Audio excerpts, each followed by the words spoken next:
Father, give me the words you wish for me to speak. So, as I'm here looking at the moon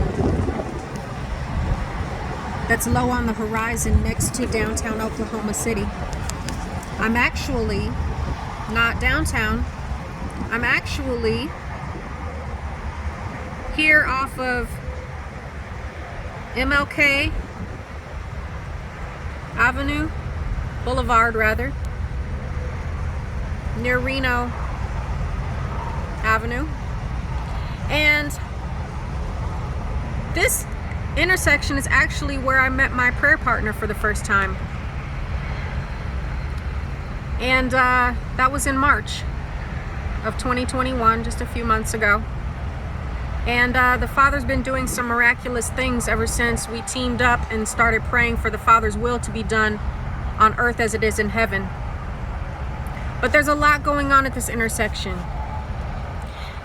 Over here, out of the sight, you can't see it, but there is a Greyhound bus station. And I've only been on a Greyhound bus once. And it was symbolic. It was when I left Florida. I was homeless at the time. My husband at that time was raping me and would then drop me off during the day while he would go to work. He would drop me off at the women's shelter. So technically I was homeless. And then he'd pick me up in the evening on his way home from work. And then finally, the people at the women's shelter told me that they could put me on a bus and send me back to my hometown. So that's how my Jonah moment happened, where my Jonah and the whale situation was me on a Greyhound bus being spewed back into my hometown. So I'll talk more about that one day, but I just wanted to share that with you.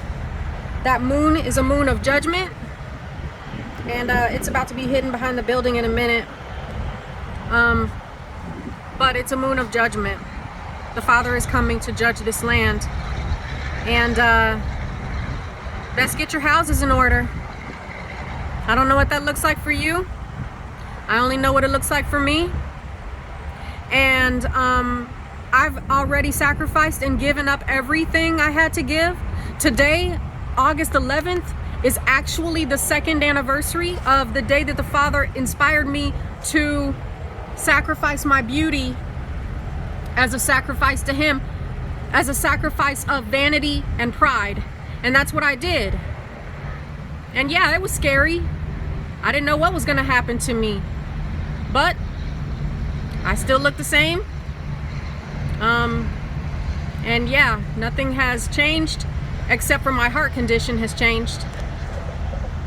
My heart is now pliable and moldable to His will, not my will. So yes, I sacrificed that. I sacrificed my skin because I am a light-skinned person. I sacrificed my light-skin privilege. I instantly was struck with hives from my neck to my ankles. The Father healed me within a couple days. And it was with my prayer partner's prayers that happened.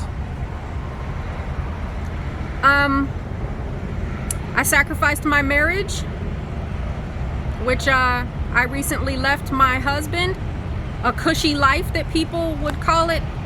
I had a life where I went from growing up and being born in poverty to living as a upper middle class black family. And I sacrificed that for the kingdom. So yeah, I could have stayed in a comfortable environment, could have stayed where I knew where my meals were coming from, where I knew that there would always be a roof over my head, that I would always have the nicest things. Yeah, I sacrificed that all for YAHUAH Sabaoth's kingdom. so that his will could be done on earth as it is in heaven. So things you might want to consider in your own life. What is the Father asking you to sacrifice? What has he already asked you to sacrifice that you refuse to sacrifice? What is it that he is asking you right now, knocking on